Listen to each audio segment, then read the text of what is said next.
Ezebing Ndakumana est d'abord revenu sur le bilan de la fusillade d'Obusinde, le bilan qui s'est alourdi. 10 morts et plus de 50 blessés qui sont en train d'être soignés dans différents hôpitaux. Ezebi, qui n'aura 27 ans qu'au mois de novembre, a alors révélé le plan d'Edouard Nduwimana visant son élimination physique selon des informations qu'elle a eues. Ces informateurs lui ont même dit le nom de celui qui l'assassinerait. J'ai rencontré quelqu'un que je ne connaissais pas au mois de janvier alors que j'allais à l'église Saint-Michel. Il m'a dit « Tu es dans la rue alors que Edouard veut te faire mourir ». Je lui ai demandé qui voulait ma mort. Il m'a dit que c'est David Nikiza qui devrait m'assassiner. Au mois de février dernier à Kinindo, quelqu'un d'autre m'a dit qu'il était Imbonerakure et m'a dit « Si réellement tu pries le bon Dieu, ne te promène plus dans la rue car Edouard veut te faire mourir ». Et je lui ai dit que je n'ai rien contre Edouard et il m'a dit que tous ceux qui sont avec moi subiraient le même sort que moi et que c'est David Nikiza qui nous tuerait. À propos des allégations selon lesquelles les chrétiens d'Obusinde viseraient à se rebeller contre le pouvoir, Ezebi a démenti, dénonçant ainsi un montage contre sa réputation. La parole de Dieu nous demande de respecter les autorités établies, a-t-elle dit. Nous ne pouvons pas prier Dieu et outrepasser ce qu'il nous recommande, a-t-elle martelé. Avant d'ajouter, mais si respecter les autorités est synonyme de nous refuser la liberté de culte, nous n'accepterons pas.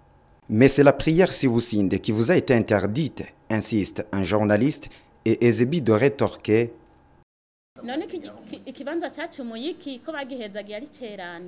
La place n'a rien fait. Elle a été sanctifiée. Dieu l'a sanctifiée. Il y a 20 ans que nous prions sur cette colline. Aucun péché n'a été commis là-bas. Personne n'a été tué. Maintenant, nous croyons qu'il y a des saints qui sont en train d'y mourir. C'est clair. Et puis, c'est chez nous, dans ma famille.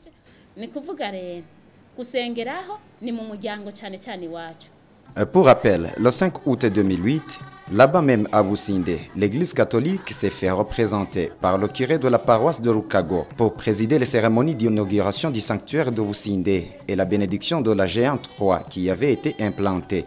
Le curé s'appelle Joseph Kabadugaritse. Retour à Businde, il y a un peu plus d'une semaine, le ministre Edouard Nduwimana, des cadavres devant lui, des blessés qui agonisent derrière lui, tenant la parole dans une foule terrifiée, a dit « Vous avez toujours souhaité des martyrs sur cette place. Maintenant, vous les avez. Que ce sang soit le dernier sur cette colline. Voici les martyrs que vous aviez toujours souhaités. »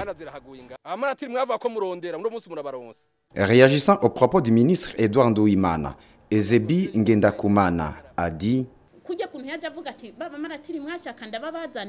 Le fait qu'il a dit qu'il nous a donné nos martyrs, ça veut dire que quelqu'un les lui avait demandé. C'est cette personne-là qui nous dirait qu'il lui a demandé ces martyrs. Qu'ils arrêtent de tuer les gens et dire qu'ils tuent des martyrs.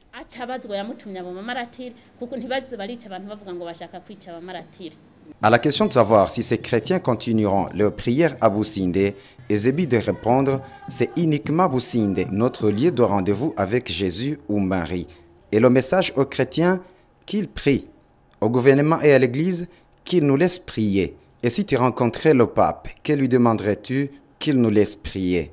À Edouard Nduwimana, enfin, je ne le juge pas, même le Fils de Dieu a été persécuté. Edouard lui-même sait que je suis innocente et que je le respecte. Voilà les réponses d'Ezebi Ngendakumana aux 5 questions des journalistes qui étaient présents à cette conférence de presse qu'elle a tenue.